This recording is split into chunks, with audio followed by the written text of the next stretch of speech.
Bonsoir à toutes et à tous, bienvenue, c'est votre rendez-vous quotidien sur France 3, les Paralympiques de Londres, 12 jours de ferveur et ça a commencé aujourd'hui avec du public et de belles histoires. Oui, alors pas encore d'athlétisme parce qu'on est en train de réhabiliter le stade qui a servi hier pour la très belle cérémonie d'ouverture. L'athlétisme ce sera demain, mais il y a eu aujourd'hui du basket fauteuil, de l'haltérophilie, du tennis de table et puis de la natation avec Charles Rosoy, impeccable. Première médaille d'or française dans ces Jeux paralympiques ici à Londres pour Charles Rosoy sur 100 mètres papillon. Charles Rosoy, on va en parler dans un petit instant, mais ce qui a plu à Cyril Moret, notre consultant, eh bien c'est le judo. Et le judo avec tellement d'émotions aujourd'hui avec Sandrine Martinet qui rate la médaille, qui finit son match porté par son entraîneur. Et moi, ça me renvoie 4 ans auparavant, Pékin 2008, Barbara Harel, inconsolable après avoir manqué le podium olympique qui lui était promis. Il y a 4 ans, nous étions jeunes et beaux, mon cher Cyril. Allez, on commence tout de suite ce résumé, 52 minutes, pour savoir tout ce qui s'est passé. On commence par la natation avec la performance de Charles Rosoy et c'est commenté par Alexandre Voyon.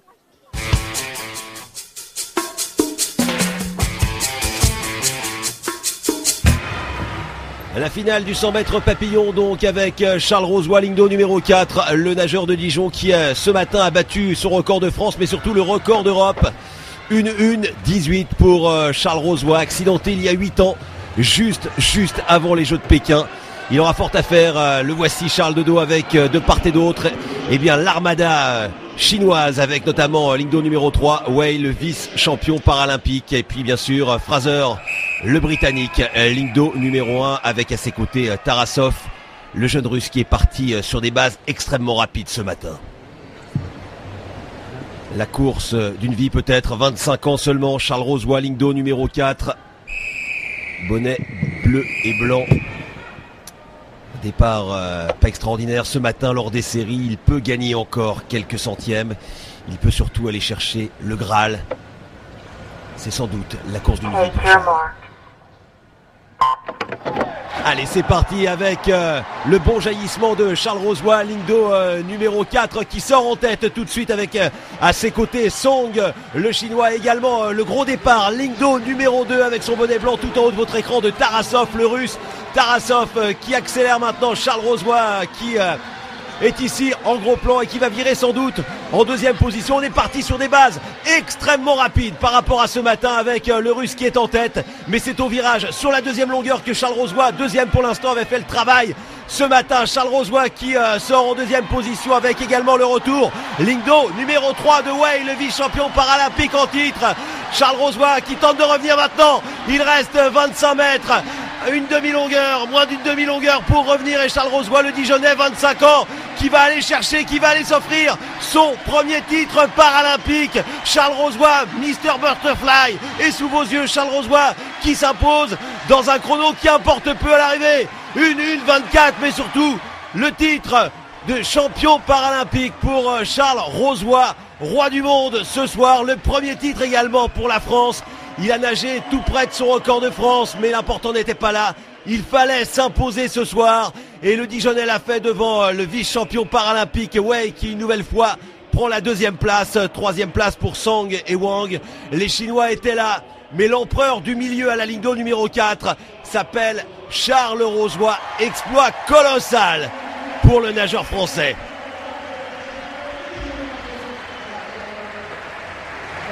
Charles Rosoy qui vraiment nous a offert une course superbe, un petit peu perturbé sans doute par le départ extrêmement rapide du jeune Tarasov, ligne d'eau numéro 2 qui a avalé la première longueur en un petit peu plus de 28 secondes. Mais regardez derrière Charles qui a fait le travail et au virage sur cette poussée, eh bien il a fait la différence, il s'est relancé, lui qui nage jusqu'à 10 km par jour pour s'offrir son rêve olympique, son rêve paralympique. Il voulait être champion olympique il y a 4 ans. Eh bien, il sera champion paralympique. Chapeau. Chapeau, Charles Rosoy.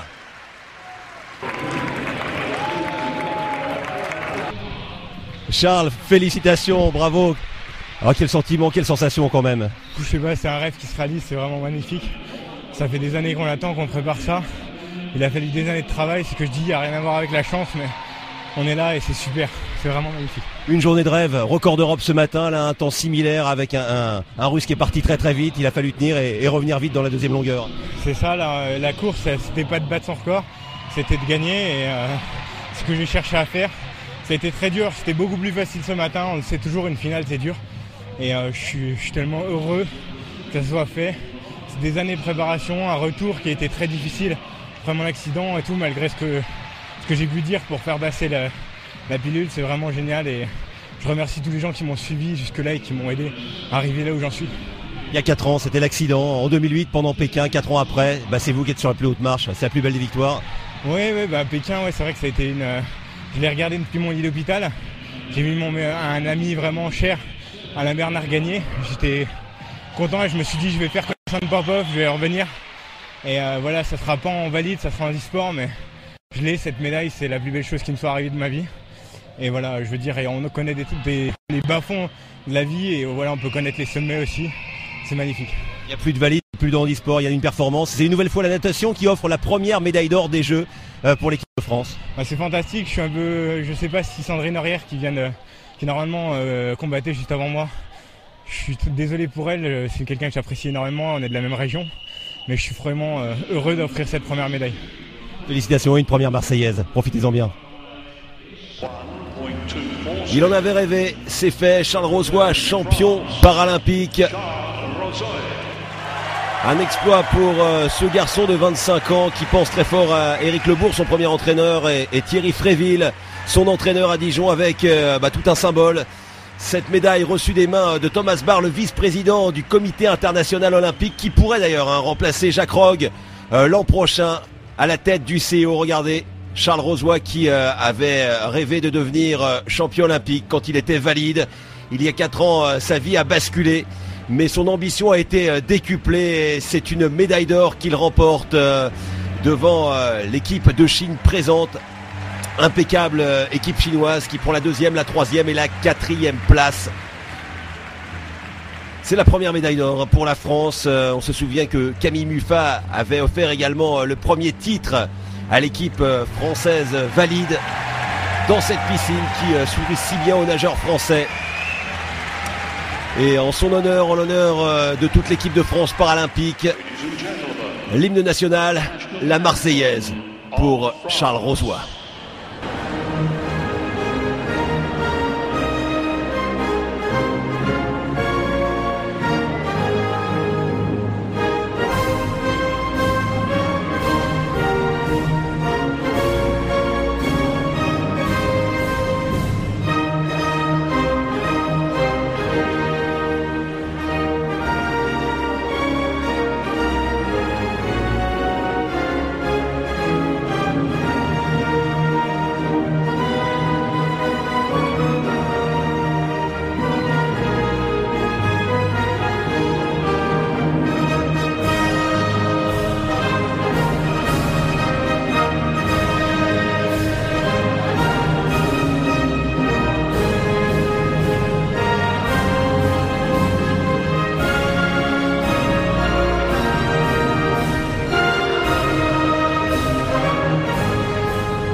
Eh oui, le Dijonnais vous salue bien. Charles Rosoy a donné de la voix. Il a surtout montré la voix à toute l'équipe de France paralympique, champion du 100 mètres papillon. Et comme un symbole, il s'est imposé devant 2 Chinois, Wei et Song. La Chine qui avait dominé les derniers Jeux paralympiques, eh bien se retrouve derrière, pour une fois, derrière un nageur français.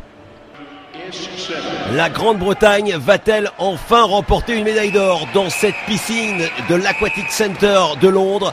Ce garçon au bonnet rouge, Jonathan Fox, en a la possibilité. Il a battu le record du monde ce matin lors des séries. Les séries du 100 mètres d'eau masculin où il est devenu le premier homme à passer sous la minute 10. 100 mètres pour devenir un héros dans son pays.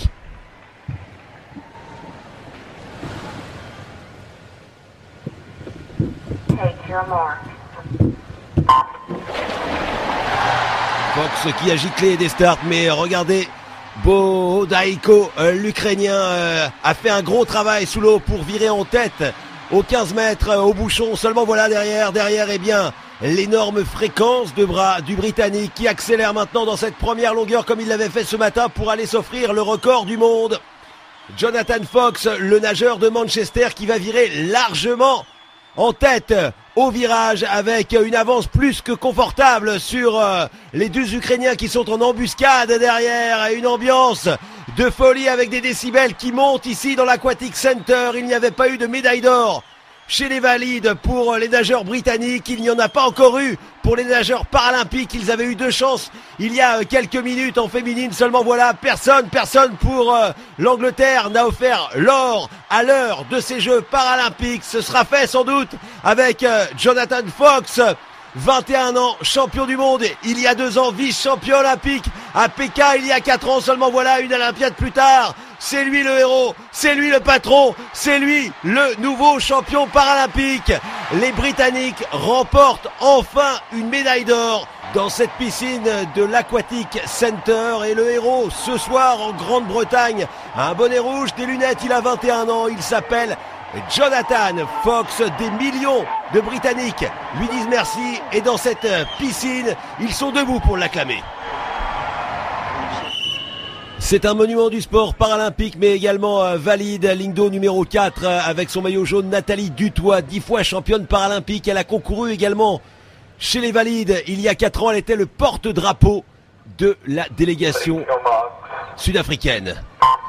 Finale du 100 mètres au papillon avec pour elle l'ambition d'aller chercher lors de sa dernière compétition ici, eh bien un 11e titre paralympique. Elle est partie vite avec également la ligne d'eau numéro 3, Gascon, l'Espagnol, sans oublier tout en bas de votre écran Ellie Cole, mais c'est pour l'instant Elizabeth Stone, ligne d'eau numéro 5, l'américaine qui fait un gros travail avec son bonnet noir.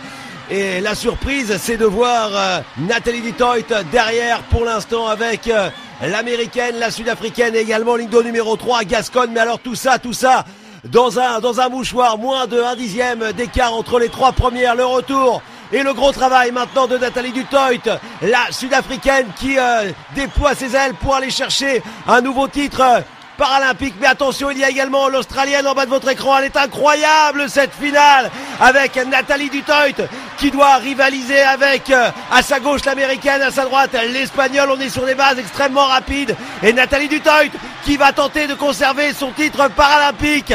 Le titre sans doute pour Nathalie Dutoit.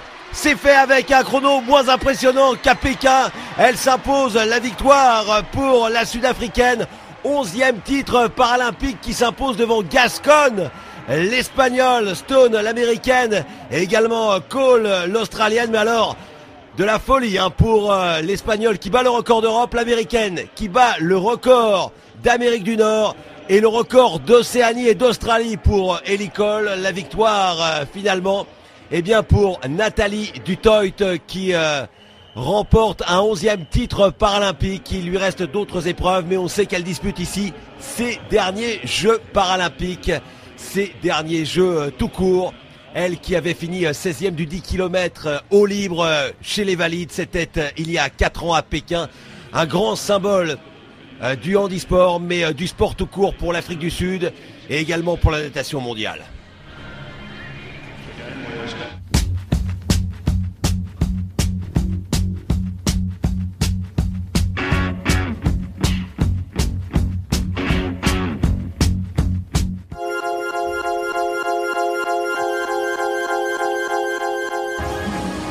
Direction l'Excel maintenant pour les hommes forts de ce tournoi paralympique, de ces Jeux paralympiques. Et parmi ces hommes forts, catégorie de moins de 48 kilos, il y a le Français Patrick Ardon, né en Martinique à Fort-de-France.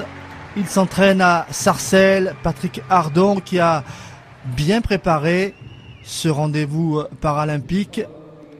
C'est un développé couché, il n'y a pas d'épaule jetée évidemment. Les concurrents sont allongés.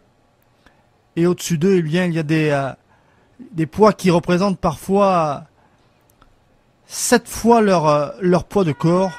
C'est exceptionnel. 136 kilos pour Patrick Ardon. Il faut baisser et relever les poids. 136 kilos. Et c'est bon pour le Français qui réussit son premier développé couché.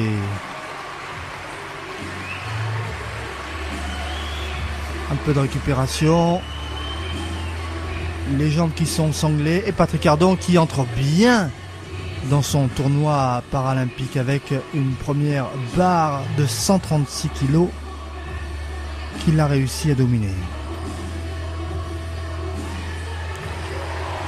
Ouais, toute la hargne, toute la volonté exprimée sur le visage de Patrick Ardant. Il y a du monde pour ces Paralympiques. Du monde pour voir Patrick Ardant cette fois avec une barre de 141 kg. 5 kg supplémentaires pour ce garçon qui pèse seulement 47 kg. Pour 1m65, les repères importants, essentiels. Bien se sentir sous la barre. Les épaules bien calées. Allez, la barre, 141 kilos. Qu'il relève. Ouais, belle performance de Patrick Ardant avec une barre à 141 kilos. Relevé pour le Français. Voyez sa joie. Bien fait de la part de Patrick Ardant. 141 kilos. Une belle performance pour ce Français d'origine martiniquaise. Et une troisième barre pour Patrick Ardant. Cette fois, il peut battre son record personnel. 146 kilos. Patrick Ardant, beaucoup d'applications. 146 kilos pour lui. Presque 100 kilos au-delà de son poids de corps. Il pèse 47 kilos. La barre est sur lui, sur les pectoraux. Ça remonte et c'est bon. C'est bon, eh bien il peut être content là, Patrick Ardant. Est-ce que c'est validé? Oui, c'est validé. Ah, ça c'est... On s'entraîne toute l'année pour ce type de performance. Le public de l'Excel qui ne s'y trompe pas. 6e de ce tournoi paralympique, Patrick Ardant. Parce que pour gagner, il fallait s'appeler Yakubu Adesokan avec une barre de 180 kg. C'est simplement le record du monde qu'il tente, record du monde paralympique. Yakubu Adesokan avec une barre à 180 kg qui remonte. C'est fait. Nouveau record paralympique et titre paralympique pour le Nigérian Adesokan. Une performance exceptionnelle pour le Nigérian, l'homme le plus fort du monde dans les moins de 48 kg. Du côté des champions paralympiques, l'Excel ne s'y est pas trompé. Bravo, monsieur Adesokan.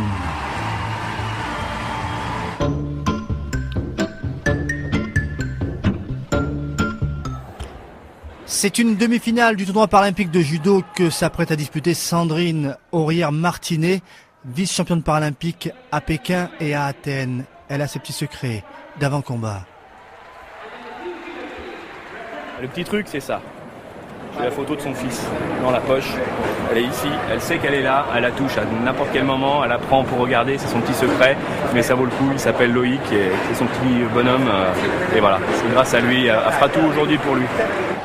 C'est une demi-finale paralympique dans un Excel bien rempli que dispute la Française face à la Chinoise Wang Lijing, deux championnes déficientes visuelles. La Française qui possède un petit avantage au milieu du match avec un avertissement qui a été donné à la Chinoise il y a un petit instant de cela.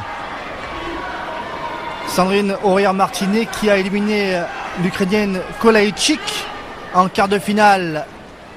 Mais là, eh bien, c'est un adversaire redoutable avec cette Chinoise, Wang Lijing. Avec les entraîneurs qui sont toujours là pour donner les petits conseils. On se consulte et attention à la Chinoise qui pourrait hériter d'un deuxième carton jaune et ainsi donner un point à la Française. C'est tendu à l'Excel. Et voilà, avantage là pour Sandrine Aurière-Martinet face à la Chinoise Wang Lijing, catégorie de moins de 52 kg. Mais c'est difficile parce que cette Chinoise a de la qualité. On a bien attrapé l'épaule de la Française. Elle travaille au niveau des pieds. Wang Lijing qui est bien accrochée là au kimono de la Française. Sandrine qui a tenté un balayage et qui s'est fait prendre en contre. Elle est immobilisée maintenant. Et oui, si ça continue, c'est un Wazahari pour la chinoise. On va relever les deux concurrentes. On va revoir ça au ralenti. Voilà, elle se fait contrer. Ah, ouh, le pied qui est resté, elle a souffert, elle s'est blessée. Elle s'est blessée, Sandrine Aurière-Martinet, sur cet affrontement. Ah, la cheville gauche de la Française là qui a souffert. Et sans appui en judo, c'est bien compliqué. Sandrine Aurière-Martinet, championne du monde en 2006, je vous le disais, vice-championne olympique. C'était à Athènes, vice-championne olympique, c'était à Pékin. Ah, elle n'a plus d'appui, elle n'a plus d'appui. Ah, le match qui va sans doute basculer là. Parce que Sandrine Aurière-Martinet ne peut pas défendre ses chances comme elle le souhaiterait. Très handicapée avec voilà, un appui gauche qui ne répond plus. Et oui, elle va chercher à balayer la chinoise qui essaie de passer dessous. Et la chinoise qui évidemment maintenant est transcendée par les difficultés de son adversaire. Encore 1 minute 10 de combat dans cette demi-finale. Mais cette demi-finale est bien mal débutée là par Sandrine Aurière-Martinet avec une cheville gauche blessée. Antonaïs a beau encourager, rien n'y fait. Vous voyez, elle n'a plus d'appui, la Française. Ah, c'est un tout autre scénario qu'elle avait imaginé, Sandrine, face à Wang Lijing. Voilà, tout le monde est en place. Et maintenant, la Française qui essaie de faire l'effort, mais vous voyez, avec cette jambe gauche là qui n'est pas un bon appui pour le corps, elle souffre. Elle souffre. La Française dans cette Excel, à nouveau bien remplie. Elle essaie d'attaquer, mais c'est compliqué. C'est compliqué, 52 secondes à faire.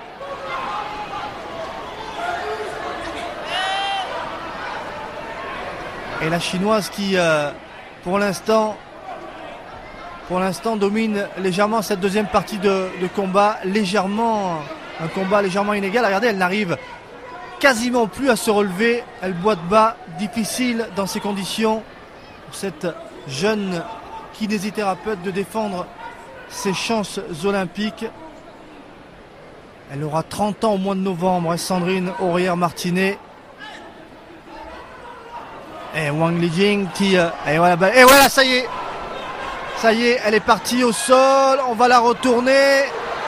Elle ne peut pas défendre ses chances là. Sandrine. Et là, c'est un avantage sans doute définitif pour la chinoise.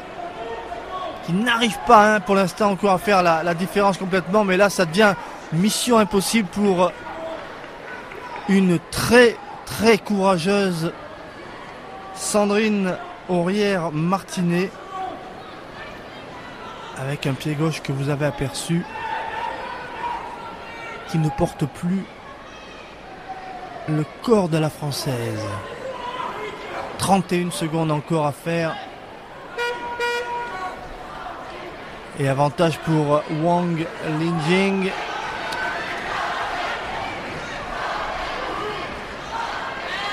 Et ouais, la Française qui ne peut absolument plus développer son judo. Elle souffre dans cette demi-finale paralympique. La blessure qui fait partie de la vie des sportifs. Mais là, évidemment, ce sont des images que l'on n'aimerait pas voir. On aimerait voir deux championnes susceptibles de défendre leur chance avec toute leur force. Ce n'est pas le cas pour Sandrine. Regardez, en souffrance, la Française. En souffrance. Elle s'est entraînée pendant 4 ans. Elle a une cheville qui l'a trahi. Avantage dans ce combat pour Wang Linjing. Les 20 dernières secondes de ce combat. Et Sandrine qui va sans doute laisser ses chances paralympiques. Elle attaque encore parce qu'elle sait qu'il faut qu'elle marque des points avant la fin. Mais elle est contrée par cette chinoise. Voilà, c'est terminé. Les larmes de Sandrine Aurière-Martinet, blessée. Elle abandonne toutes ses chances de devenir championne paralympique à Londres. Voilà les 2 dernières secondes de ce combat. Voilà, 2 jeunes filles déficientes visuelles qu'on aide à s'accrocher. Voilà, c'est fini. Le parcours olympique de Sandrine Aurière-Martinet s'arrête en demi-finale face à la chinoise Wang Linjing. Énorme déception pour la française, blessée à la cheville. Victoire par contest Wazahari pour la chinoise Wang Linjing. Il disputera donc la finale. Voilà, c'est fini évidemment. Beaucoup de respect entre les championnes. Wang Linjing qui regarde la française s'éloigner. La française qui ne pourra pas disputer ses chances. On revoit les ralentis et les pleurs de Sandrine. Sandrine qui ne pourra même pas disputer ses chances au repêchage pour une éventuelle médaille de bronze. Blessée à la cheville, elle a tout perdu dans ce combat face à Wang Linjing. La française qui s'en va, c'en est fini de ses chances olympiques.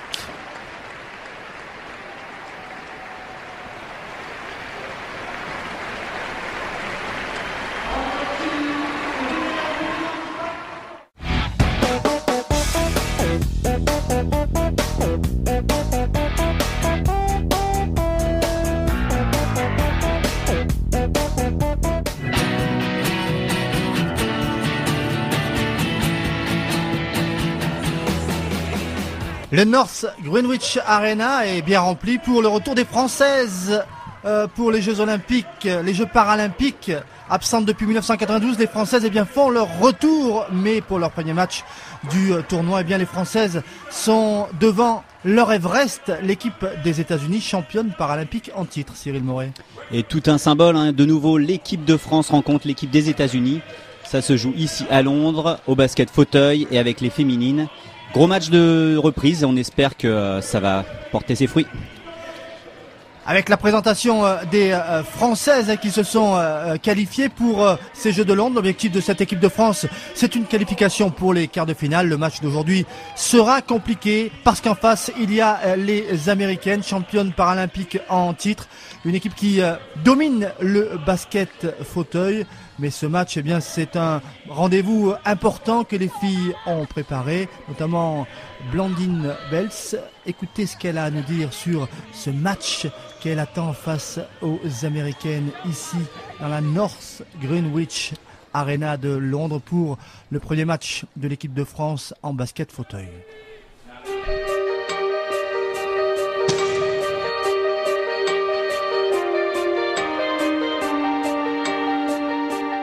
Je m'appelle Blandine Bels, j'ai 28 ans et je pratique le handi-basket.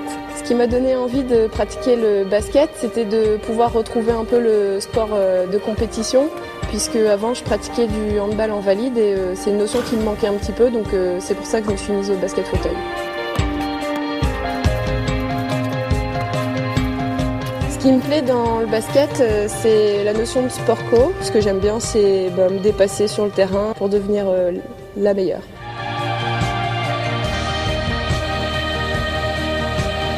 Rendez-vous le 30 août pour mon premier match aux Jeux Paralympiques de Londres.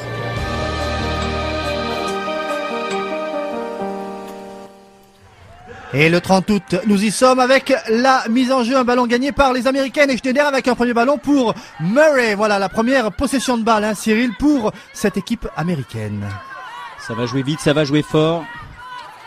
des Américaines qui ont du talent, mais aussi beaucoup de technique et qui vont se mettre en ordre de bataille pour dérouler avec un shoot à mi-distance. Et ouais, Schneider qui a pris tout à l'heure l'engagement, qui inscrit les 2 premiers points. La première possession française, il faut arriver avec cette équipe française. Agnès Glemp là qui remonte ce ballon, il faut arriver près du panier, mais la défense américaine est très haute. Efficace, difficile de prendre une bonne position de shoot. On force un peu la position et premier rebond pris par Schneider.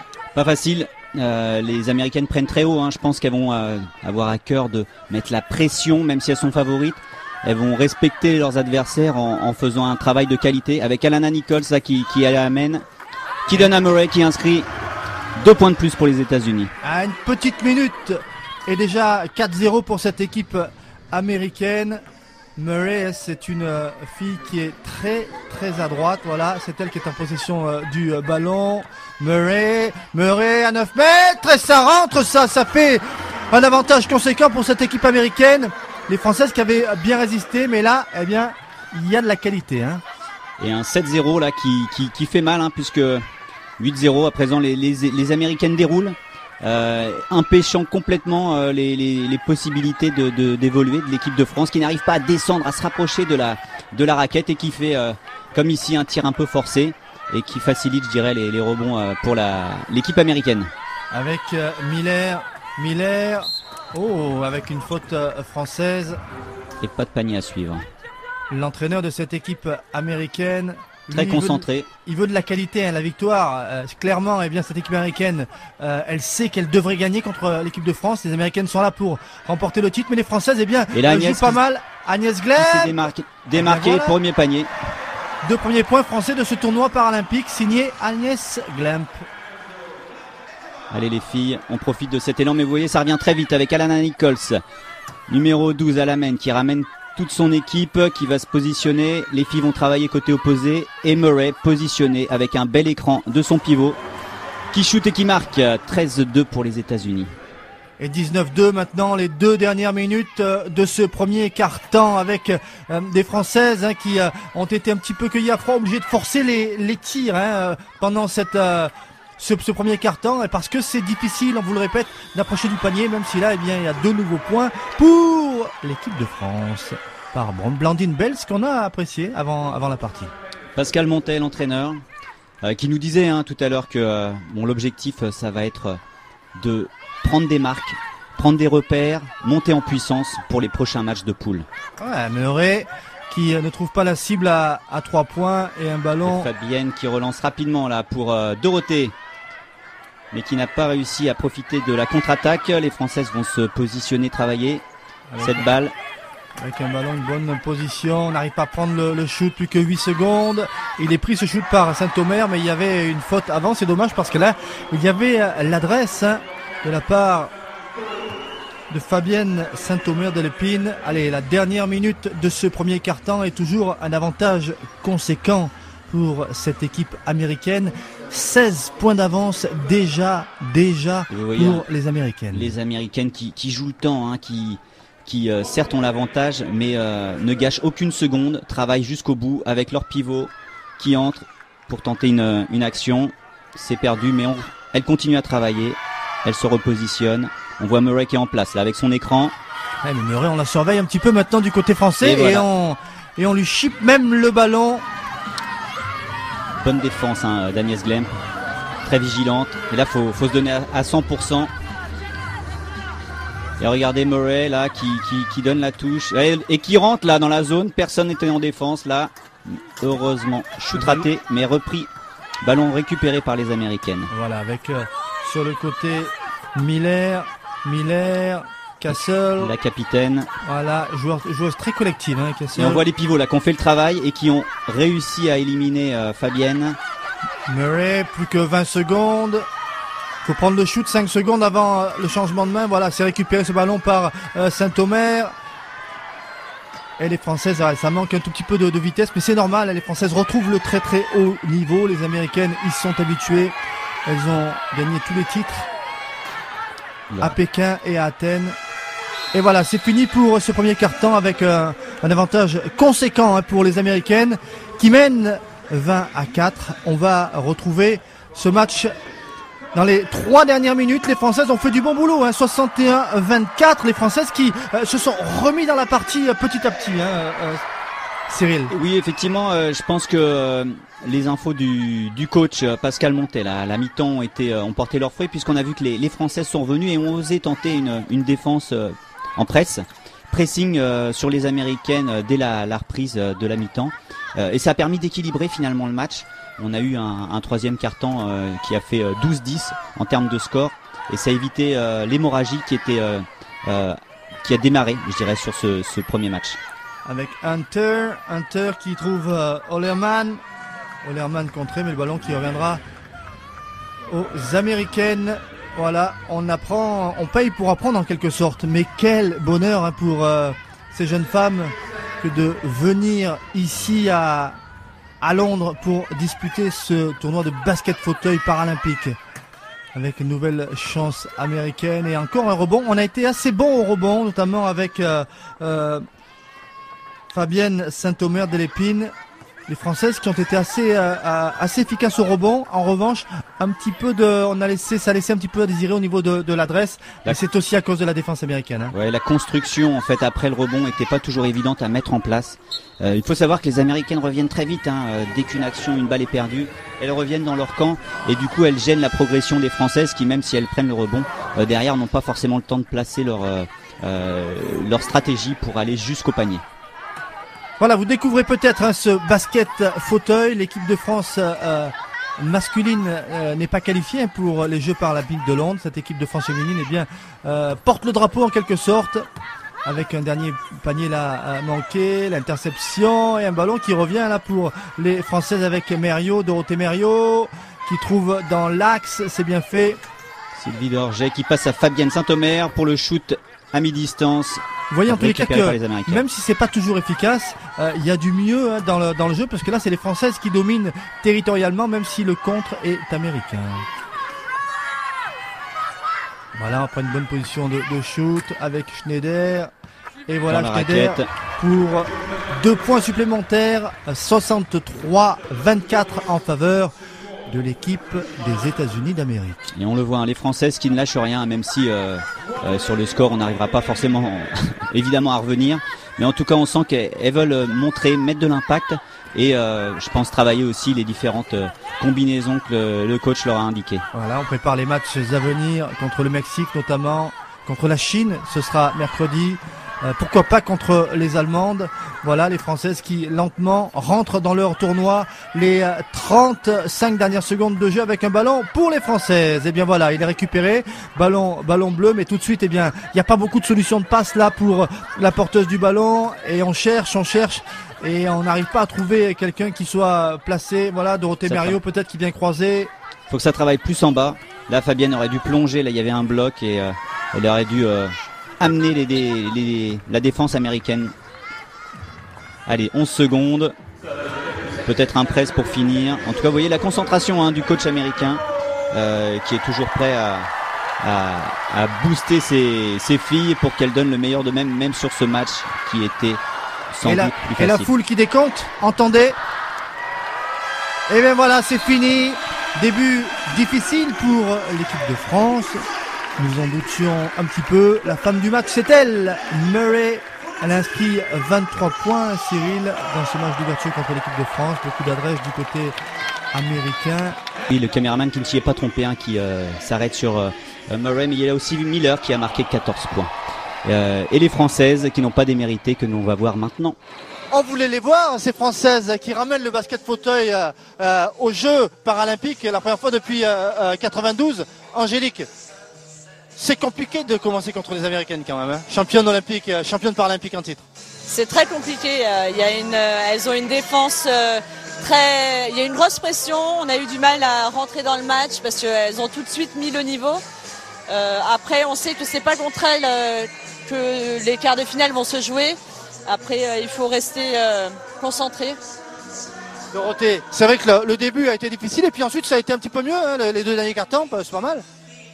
Sur les 2 derniers quarts-temps, en effet, on a réussi à mettre beaucoup plus d'impact et un peu plus d'agressivité dans le bon terme et dans le bon sens et mettre plus de rythme aussi Les Américaines imposent un rythme et puis une fluidité qu'on a eu du mal à gérer au début.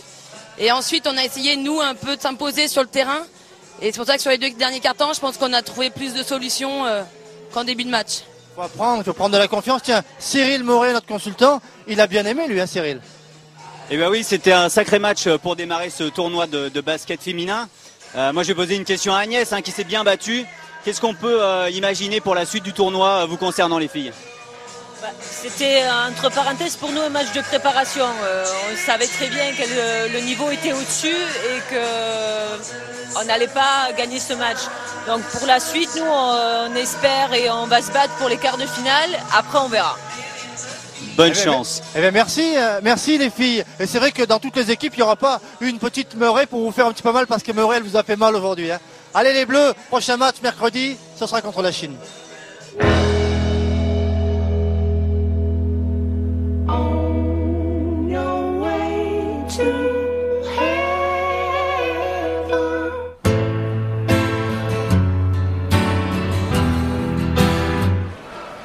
Et c'est parti pour le premier tour de ce tournoi de tennis de table avec le Français Jean-François Duquet opposé à Philippe Kinlan, l'Irlandais, et avec nous pour commenter Cyril Moret. Salut Cyril. Salut. Donc là c'est forcément on retrouve les caractéristiques du tennis de table pour les valides. C'est 3-7 gagnants, le premier arrivé à 11 remporte la manche et là c'est une partie assez serrée, c'est Kinlan qui est devant. Alors il y a des grosses attentes sur ce tournoi paralympique pour la France notamment puisque vous savez que la délégation française en tennis de table comporte 28 athlètes, quasiment autant que l'athlétisme, nos 2 gros sports pourvoyeurs de médailles. Et donc les premiers matchs sont très importants. Ouais, c'est de toute façon une grande chance aussi avec Jean-François Duquet, 4e à Pékin. Il est numéro 1 mondial, Jean-François Duquet, originaire de Limoges. Donc Jean-François, catégorie S1, ça parle pas forcément au grand public. Ce qu'il faut savoir, c'est que c'est la catégorie fauteuil roulant, catégorie où le handicap est le plus lourd et en fait on a affaire donc à des tétraplégiques.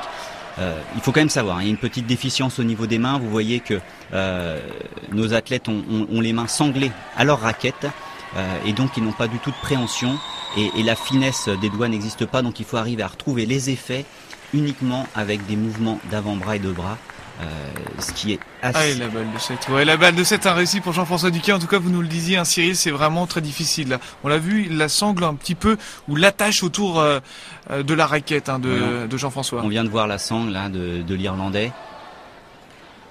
On va d'abord regarder ce ralenti. C'est magnifique, regardez le smash de Jean-François Duquet. Ouais. C'est parfait. Il se tient complètement avec son bras opposé, là, le bras gauche, pour se livrer complètement et éviter la chute. Alors le deuxième set se passe très bien pour Jean-François Duquet puisqu'il mène déjà 9-3 et même 10-3 après ce nouveau point. On sent que l'Irlandais est un peu marqué là, il hésite. Ouais, il hésite, l'Irlandais, il n'est pas si bien, on le sent dans son regard. Regard moins vif de la part de l'Irlandais. Et vous avez eu ce retour de Jean-François avec beaucoup d'effets. Beaucoup de hauteur et du coup 10-3 pour Jean-François Duquet. Il n'arrivait plus à reprendre ses marques et à faire un retour. Regardez cette concentration de Jean-François Duquet. Il est bien notre Français et ça sort. Et voilà la deuxième manche pour le Français. Eh bien c'est tout bon ça. C'est ce qu'il voulait, il était bien concentré avant le match. L'idée faire un bon début pour vite passer des tours et se mettre dans de très bonnes dispositions pour la suite et aller chercher la médaille. Donc les supporters sont là pour Jean-François, on l'a vu dans les tribunes. Ils sont venus de Limoges, tout près de chez lui, originaire de Panazol, Jean-François Duquet. Panazol, c'est en Haute-Vienne bien sûr. Allez, la dernière manche. Sous les encouragements de Christophe Durand, notre grand champion de tennis de table qui s'est reconverti dans le coaching et qui accompagne la délégation française et qui est spécialisé de nos athlètes en fauteuil. Le voilà, le Lyonnais Christophe Durand. Bon, Cyril, vous connaissez bien toute la délégation, il y a une bonne ambiance pour ce début de Jeux paralympiques. Oui, l'ambiance est bonne, on a vu les athlètes qui ont vraiment profité de la cérémonie d'ouverture hier. Et d'ailleurs, Jean-François y était. Et donc l'ambiance est bonne, mais on sait aussi le défi qu'a cette équipe, c'est-à-dire rester dans les 10 meilleures nations mondiales, ce qui ne sera pas chose facile, mais on espère beaucoup. Allez, c'est un petit peu trop court là, pour Jean-François. Et Kinlan qui revient 5-4 dans cette troisième manche. Alors, ce match est important puisqu'il n'y aura que 2 matchs dans ce tour préliminaire.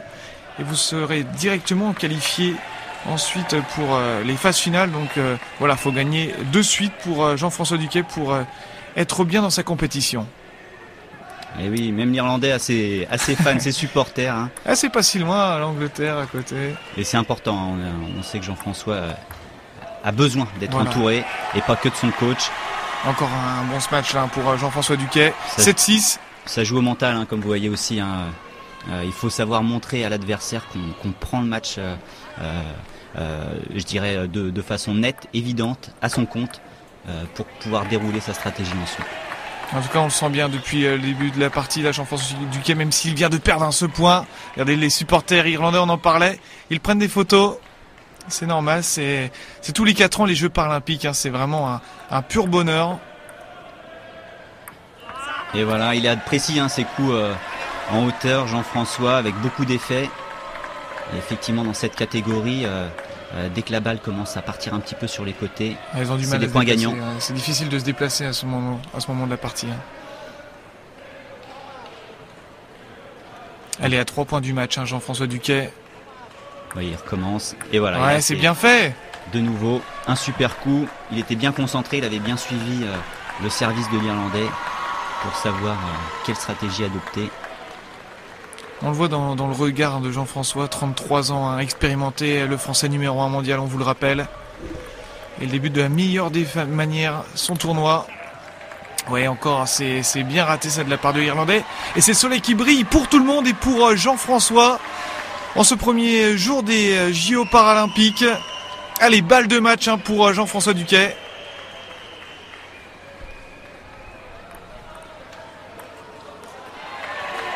Non, ce ne sera pas pour tout de suite. 10-8, deuxième balle de match. Ah, c'est le moment de ne pas cogiter. Ouais, même s'il a l'avantage, je pense qu'il a le souhait de finir vite. Et on sent que l'Irlandais est en proie au doute, alors il faut continuer à insister. Et c'est une petite remise en hauteur. Ouais, qui a bien été récupéré, hein, là, par l'Irlandais, mais ça n'empêche pas Jean-François de continuer. C'est à côté. Dommage. Allez, troisième balle de match. Faut le finir ce match. On vous le rappelle, hein, 2 points d'écart, mais là, il y a possibilité encore.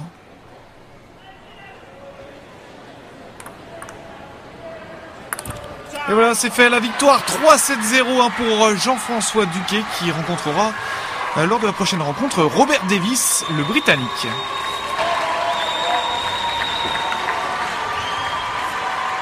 Mon objectif, c'est de ramener une médaille. Donc il y a 4 ans, j'avais fait la 4e place, donc c'était un peu décevant.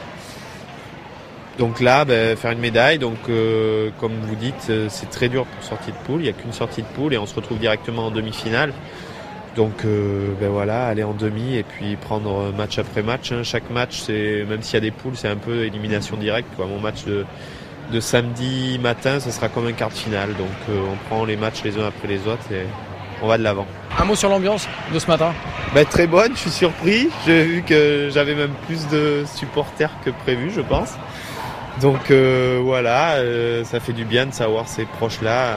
Toute ma famille est là, ma fille, mon ami, donc c'est réconfortant. Là, je vais aller les voir un petit peu avant de repartir au village, me reposer, parce que la nuit fut un peu quand même bouleversée. J'ai pas fait la cérémonie d'ouverture pour être en forme aujourd'hui, il faisait un peu froid, donc on profite de tous les instants pour, comme je vous dis, avoir le meilleur résultat possible. On vous retrouve pour les demi-finales? Ah oui, bien sûr je signe et puis au bout aussi. À la rencontre des super humains, hein, c'est la bande-annonce de nos amis anglais de Channel 4 et c'est vrai qu'il y a des super humains. Encore une image, Alex, qu'on n'a pas montré, mais c'est le record du Brésilien Diaz. Super humain, super performance. Daniel Diaz, il était porte-drapeau hier de la délégation brésilienne dans le stade qui est derrière nous. Et bien aujourd'hui, il était dans la piscine et il a battu le record du monde du 50 mètres nage libre. Vous voyez les images, 32 secondes 5 centièmes. Il est né sans main, il est né sans pied. Il est brésilien, histoire de se dire que dans 4 ans, à Rio, il sera aussi aussi le héros de tout un peuple. Avec Cyril Moret. Cyril, cette première journée, elle a été fidèle à ce qu'on pouvait espérer au vu de la cérémonie d'ouverture. Effectivement, et en plus, je dirais que pour les Français, une première médaille d'or, c'est important pour le mental, et l'équipe de Damien Séguin va finalement cartonner, on en est sûr. Allez, on reverra ça demain. Et demain, eh bien, on sera dans ce qui est éclairé derrière nous, derrière le stade olympique, avec Alex, avec Cyril. On vous retrouve demain. Ciao, ciao.